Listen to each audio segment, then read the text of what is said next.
Hola, hola, buen día, bienvenidos sean ustedes como siempre, hoy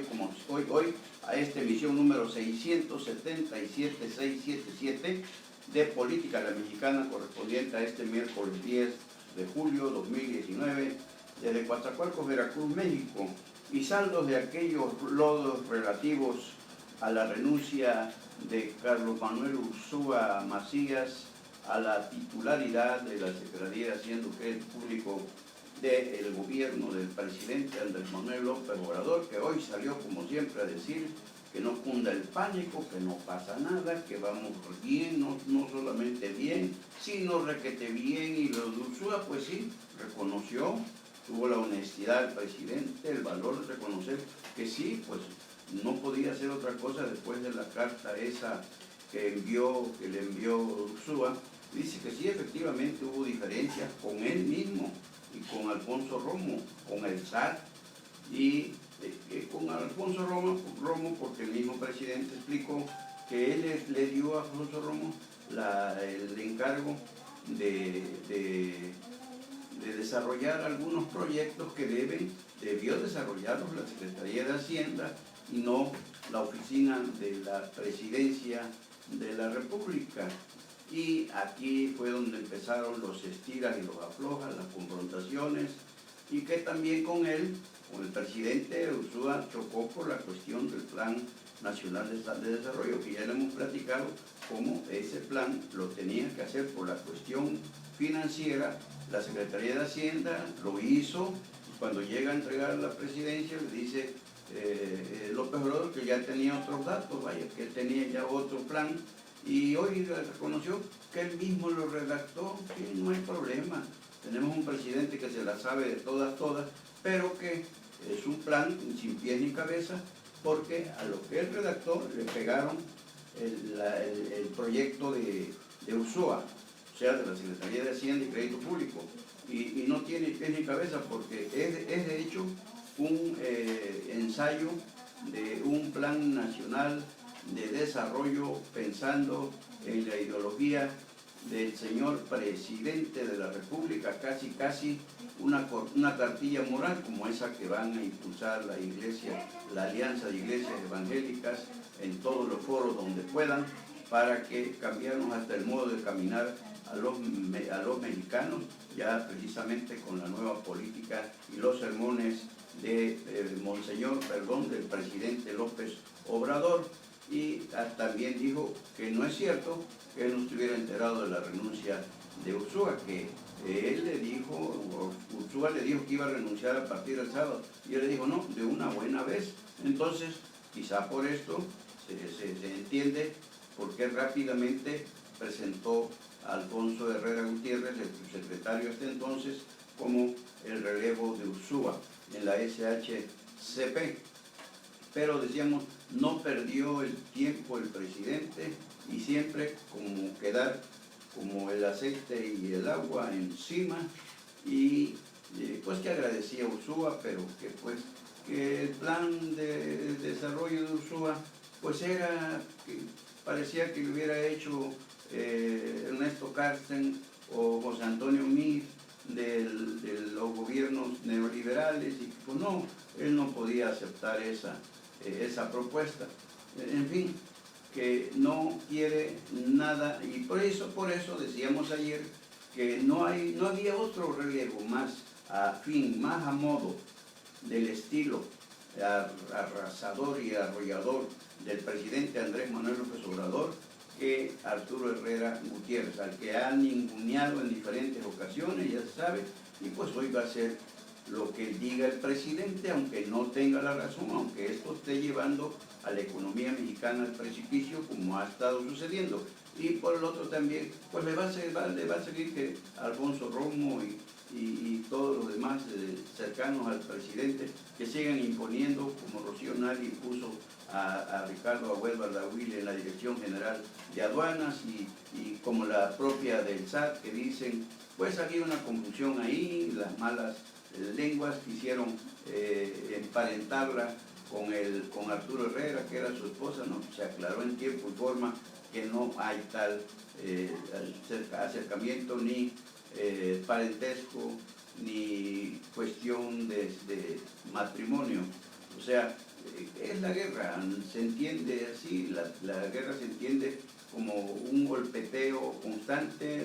el enemigo no duerme, no hay que olvidarlo, y en el caso de la titular del SAS, bueno, pues quisieron colgarle milagritos que no había hecho y que hasta donde, como se sabe, pues ha llevado las cosas en orden, bien, siguiendo las directrices que se marcan desde la Secretaría de Hacienda y Crédito Público.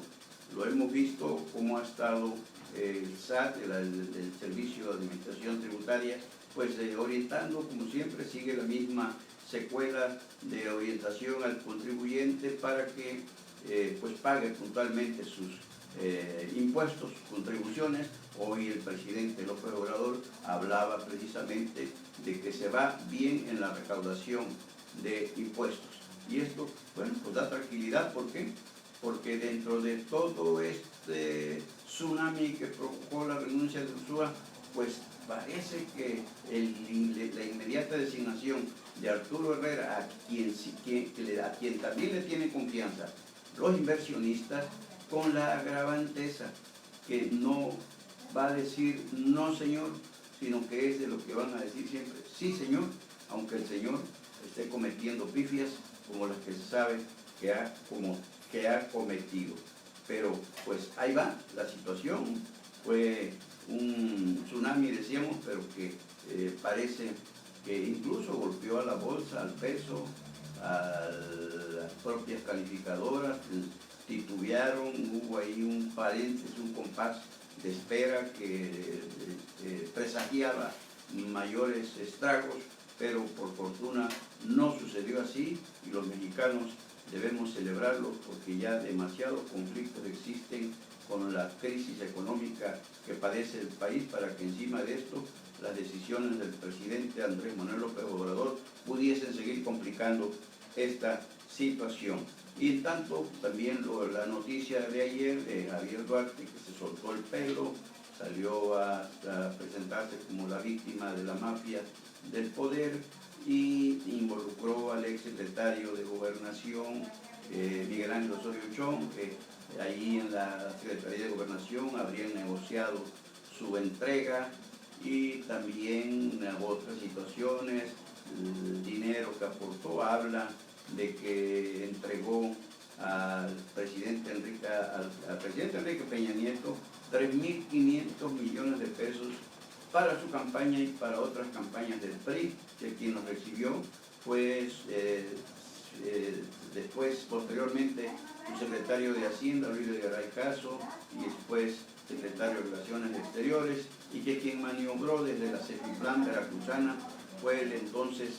titular de esta, Tomás Ruiz González, chilango, que dicen que nació en Coatzacoalcos y hasta le arreglaron el acta de nacimiento porque quería ser gobernador de Veracruz, y que también el que intervino para armar todo este tinglado con empresas fachadas fue Moisés Mansur Cisneiros y Juan José Llaneiro, y que el dinero lo entregó Mansur directamente a Luis Videgaray. Pero pues dice el ex secretario de Gobernación, hoy senador, coordinador de los senadores del PRI en el Congreso de la Unión, Osorio Chong, que pues él nunca platicó con Duarte en cuanto a las aportaciones, ni tampoco para que la entonces PGR le bajara el volumen a los delitos que le iban a imputar, y dice que sí, hubo una entrevista entre ellos para recomendarle a Javier Duarte, cuando ya la situación se había salido de control en Veracruz, que renunciara. De ahí en fuera dice, si tiene las pruebas donde dice que yo negocié con él su entrega, pues que la presente, no hay problema, pero que dice que está mintiendo. Yo con él nunca hablé, más que esa vez que le propusimos que se entregara, porque ya era insostenible su presencia al frente del gobierno de Veracruz, y esto todavía tiene que seguir dando de qué hablar. Por cierto que hoy corrió el rumor en las redes sociales que el ex diputado federal y beneficiario de la mafia del poder de la docena trágica, Edgar Espinoso Carrera, aquel que incluso le alcanzó para comprar aviones, rentárselos al gobierno del estado, una flotilla de Suburban también para lo mismo, y en fin, mucho dinero. El joven que lo habían detenido, aprendido ayer, y junto con su hermano César y con su sobrino Rodrigo, igual apellido Espinoso, pero no, ya salió el propio Edgar y aclarar que al que detuvieron fue a su hermano y a su sobrino, pero que ignoraba, claro, que cuáles eran las razones, las causas por las cuales había sido aprendido su hermano César y su sobrino Rodrigo, pero que él no, bueno, todo el mundo pensó de inmediato que ya venían los ajustes de cuentas de la Cuarta Transformación contra el duartismo y el fidelismo, pero pues parece que no. Y por otro lado, el albazo que dieron allá en Baja California, ayer les platicamos brevemente de cómo el gobernador electo Jaime Bonilla, fue, es decir, la elección fue para 2 años, pero pues ayer el albazo que dio el Congreso del Estado, donde tiene nada más Morena 3 diputados, pero con los del PAN y los del PRI, pues la armaron y tuvieron una mayoría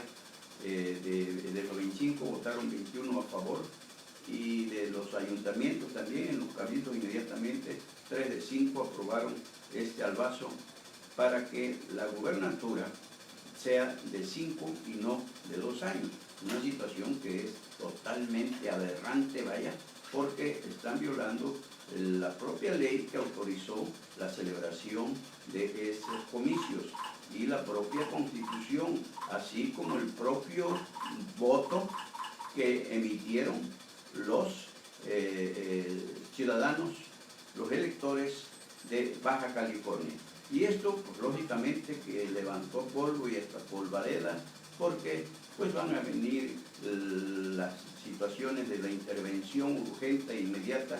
del Instituto Nacional Electoral y llevar el caso incluso hasta el Tribunal Electoral del Poder Judicial de la Federación y hasta la Suprema Corte Nacional de Justicia de la Nación,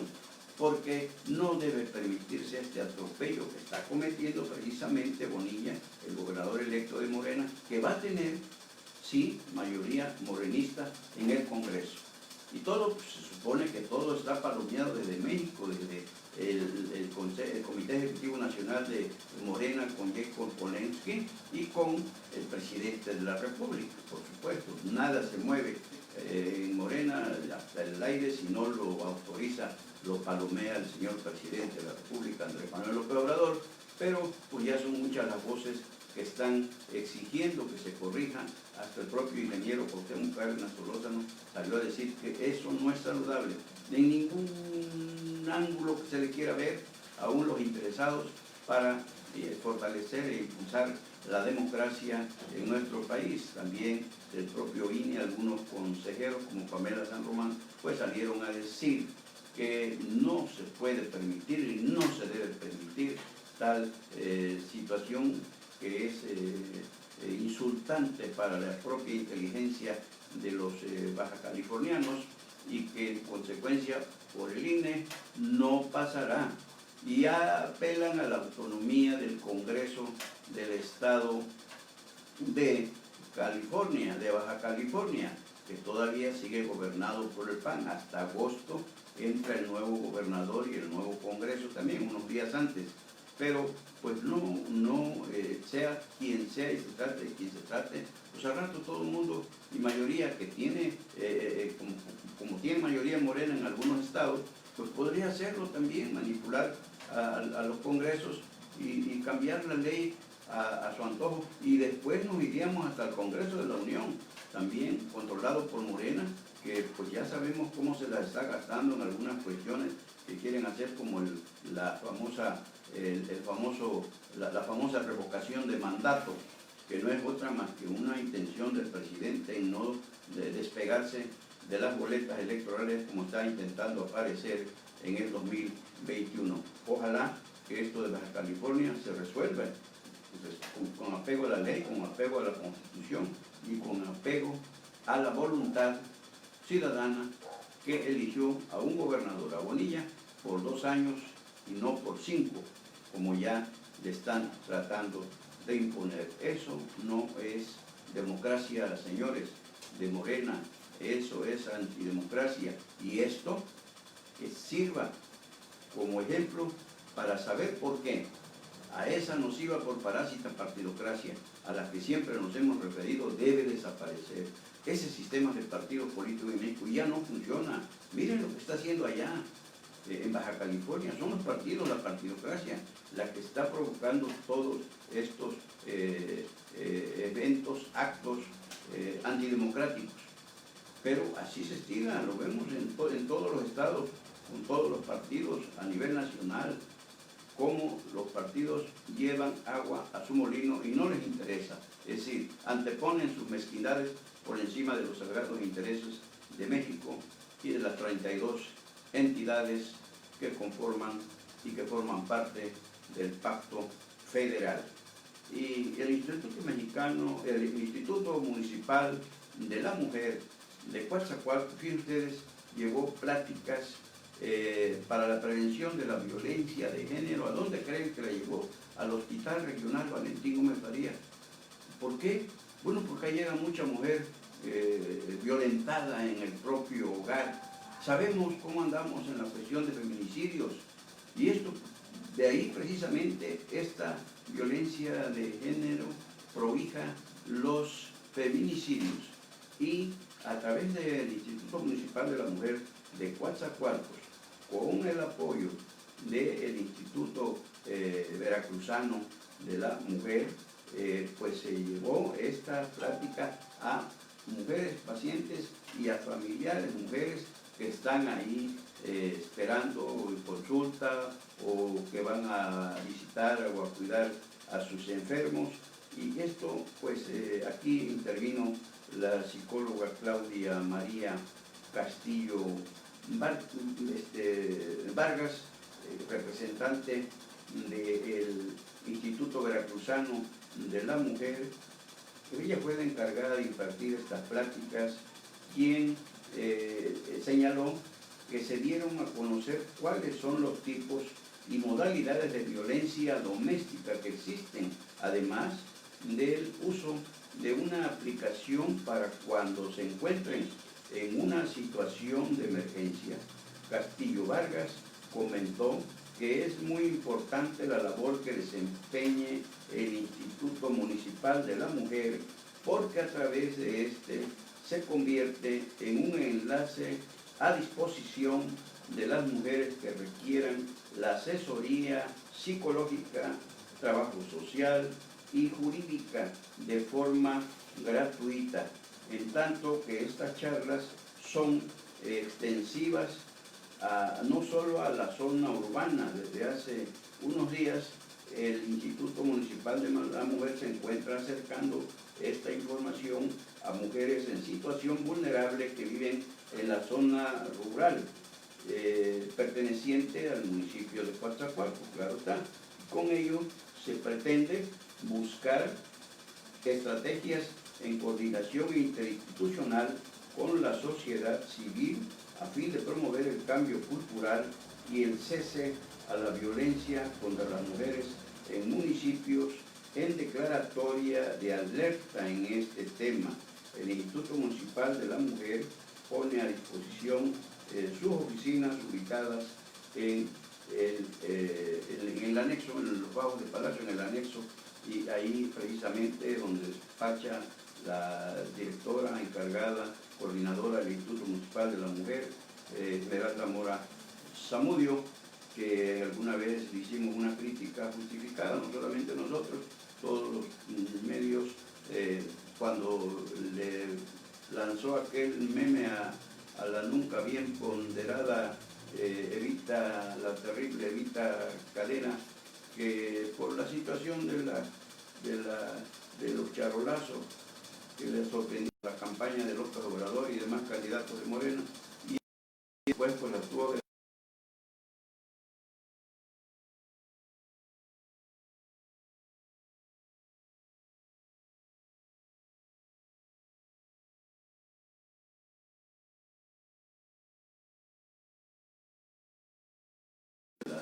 que no exista la violencia de género, pues se hizo eso, pero se ha enderezado el rumbo y qué bueno que están trabajando el Ayuntamiento de Coronel Carranza Rosado, el Instituto Veracruzano de la Mujer y el Instituto Municipal de la Mujer trabajando en esta orientación que hace falta. Sigue habiendo violencia doméstica contra la mujer y esto es imperdonable y luego decíamos conduce a situaciones más graves como el feminicidio que enluta hogares, deja niños huérfanos, desamparados y qué bueno que ojalá la sociedad entienda este esfuerzo, esta orientación para evitar todas esas agresiones que no se justifican bajo ninguna circunstancia. Y machetazo a caballo de espadas, ya como ustedes están enterados, ayer fue aprendido el super abogado Juan Collado Mosel, que pues la noticia que jalaba atención y que iba también para otra de 8, que ya se había ganado la de 8 Ursúa, Carlos Manuel Ursúa Macías, pues se decía que junto con Juan Collado Mosel habían aprendido al dirigente nacional de los petroleros, Carlos Antonio Romero de Chan, y pues corrió el rumor y se hicieron muchas conjeturas sobre el particular. Finalmente, pues no, al único que aprendieron fue a Juan Collado. Comían en un restaurante de allá de la ciudad, exclusivo de allá de las lomas de Chapultepec, en la Ciudad de México, Juan Collado Mosel y Carlos Antonio Romero Chan, y fueron policías federales ministeriales por Collado, y pues está detenido en el reclusorio norte, es ahí vecino seguramente de Javier Duarte de Ochoa, allá en la Ciudad de México. Y por el otro lado, bueno, pues ¿de qué se le acusa y cómo es posible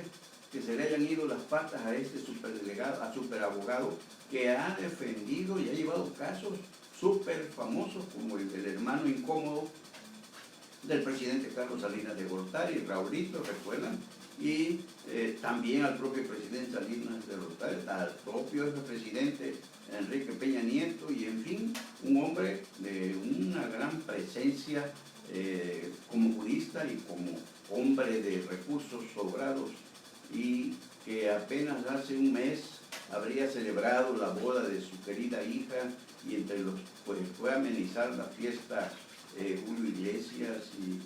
otro cantante famoso también, y entre los invitados estuvieron el expresidente Salinas, el expresidente Peña, ministros de la Suprema Corte de Justicia de la Nación, y en fin, la crema innata de la gente bonita. Pero pues resulta que Juan Collado,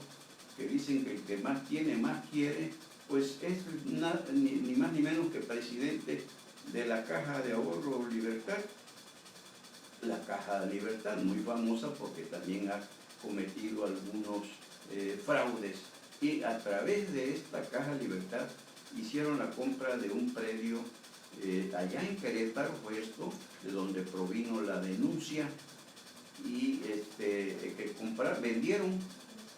156 millones de dólares, de pesos, algo así, y pues resulta que le apareció el dueño, entabló la demanda, pero no procedía, porque ¿cómo iba a proceder si era el abogado del presidente entonces Peña Nieto? Y no, pero ahora pues están desempolvando la cuarta transformación del presidente Andrés Manuel López Obrador, que dice que él no va a tolerar ningún acto de corrupción en ninguna dependencia, y menos donde se imparte justicia. Y aunque él dice que respeta la autonomía de la Fiscalía General de la República, donde está Alejandro Gertz Manero, ¿usted le cree? Pues yo tampoco, pero no hay duda que de allá vino. Ahora, dejaron a Juan Collado en el reclusorio, no tuvo derecho a la libertad bajo caución, bajo fianza, y va a estar ahí 6 meses, a menos que mueva cielo, mar y tierra para poder salir, porque es una afrenta, es una humillación la que está sufriendo y padeciendo este superabogado Juan Collado Mosel, que hoy mismo renunció a la presidencia del Consejo de Administración de la Caja Libertad, pues para seguramente limpiarse, lavarse la mano o no perjudicar más a esa caja que resultaría otra de las cajas famosas de ahorro que salen precisamente defraudando a quienes confían su dinerito, sus ahorritos a ellas, y donde también pues está embarcando al expresidente Salinas y al expresidente Peña. ¿A dónde va a parar esto? Pues no hay que perderle la pista, porque es un caso grueso, es un pájaro, es un personaje, Juan Collado, un pez gordo, para acabar con. Pero, por el otro, ¿qué pasó entonces con Carlos Antonio Romero de Champs? No, pues él estaba ahí, pero señor, con usted no queremos nada. Entonces uno se pregunta, ¿dónde están las órdenes de aprehensión? Y ha cacareado la disidencia del sindicato petrolero, que dice que existen contra Carlos Romero de Champs por esto, por el otro, por robo de cuotas sindicales. Y, pues, por supuesto que lo ha hecho, pero ¿dónde están las denuncias? Y que ya había órdenes de aprehensión y que en cuanto pudieran, bueno, pues ayer fue la oportunidad de oro, ¿no creen? Para matar dos pájaros de una pedrada, dos grandes pájaros de una pedrada. Pero no sucedió nada. Entonces, ¿qué hay? ¿Hay o no hay denuncias y órdenes de aprehensión contra Romero de Champs? El caso es que la volvió a librar. No olvidemos que en este momento está en revisión, está en pláticas la revisión del contrato colectivo de trabajo, que debe concluir las pláticas, si no es que las adelanta, el 31 de julio a más tardar, porque el día 1 entra en vigor el nuevo contrato de trabajo, Sindicato de Trabajadores Petroleros de la República Mexicana y Petróleos Mexicanos, Pemex, por los años 2019, 2020, 2021. ¿Y qué pasó? ¿Qué hay? Bueno, pues ahí están las situaciones que a veces, es decir, hasta a nosotros periodísticamente nos embarcan y nos llevan a una guerra sin fusil, porque si habría denuncias penales, incluso órdenes de aprehensión, como ha dicho la disidencia petrolera, contra Carlos Romero de Champs, bueno, pues ahí quedó demostrado que no existen, que no hay, porque la Fiscalía sabía por quién iba, sabía quiénes estaban, y oye, a ver, aquí hay, lleven esto y apliquen y ejecuten también esas órdenes contra Romero de Champs. Quién sabe, a lo mejor lo están dejando correr mientras se concluye la revisión del contrato colectivo de trabajo. Y hoy por la mañana, allá en la refinería de Minatitlán, fueron cerrados los accesos por contratistas y trabajadores de la región sur que le han hecho obras a Petróleos Mexicanos ahí en esa refinería y no les han pagado. Hay más de 600 familias de otros tantos trabajadores que pues están viviendo una crisis tremenda. Los mismos contratistas invirtieron, financiaron gran parte de esa obra y hoy no es el tiempo que no les han pagado. Y pues ahí está la respuesta, no les dejaron más alternativa que bloquear los accesos de la Refinería General Lázaro Cárdenas del Río de Minatitlán, y ojalá que por lo menos esto los ayude a que se acerque, mande Octavio Romero Lopeza, el director de Petróleos Mexicanos, o el propio presidente Andrés Manuel López Obrador, cuyos nombres precisamente aparecían en las lonas que exhibieron para exigirles, pedirles que se pongan la mano en el corazón y no en el bolsillo, para no seguir cometiendo injusticias como estas, que después de haber realizado trabajos para la petrolera mexicana, pues no les han pagado y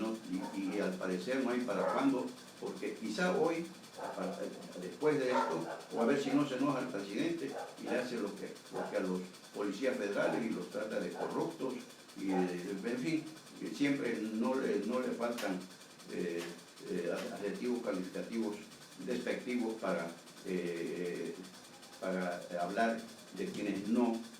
van de acuerdo con lo que él hace o hasta con lo que deja de hacer, como estos. No han pagado a esta gente, y esta Rocío Nale, que se desgarraba las vestiduras por el sur, y cuando cometía una injusticia el gobierno federal en turno, que no era de Morena, olvídense, ella misma encabezaba las protestas, iba, gritoneaba frente a las portadas de esas factorías. Y hoy, ¿dónde está Rocío Nale? Pues que lo haga, vaya. Y bueno, pues por hoy es todo. Hasta aquí llegamos con la misión número 677 de Política a la Mexicana, correspondiente a este miércoles 10 de julio 2019, desde Coatzacoalcos, Veracruz, México. Dios mediante, mañana jueves 11, por aquí estaremos. Y claro, si hay algo antes, ayer estuvimos a punto de regresar con el flash, otro flash informativo, porque por la supuesta aprehensión de Carlos Antonio Romero de Chang, el líder del STPRM, y ya la de Juan Collado, que fue menos fuerte, porque ayer se hubo información extraordinaria. Primero, las declaraciones de Javier Duarte de Ochoa, la renuncia de Carlos Manuel Ursúa Macías y la aprehensión de Juan Collado, que hubiese parecido un carambolazo porque se hubiesen llevado entre las escuelas a Carlos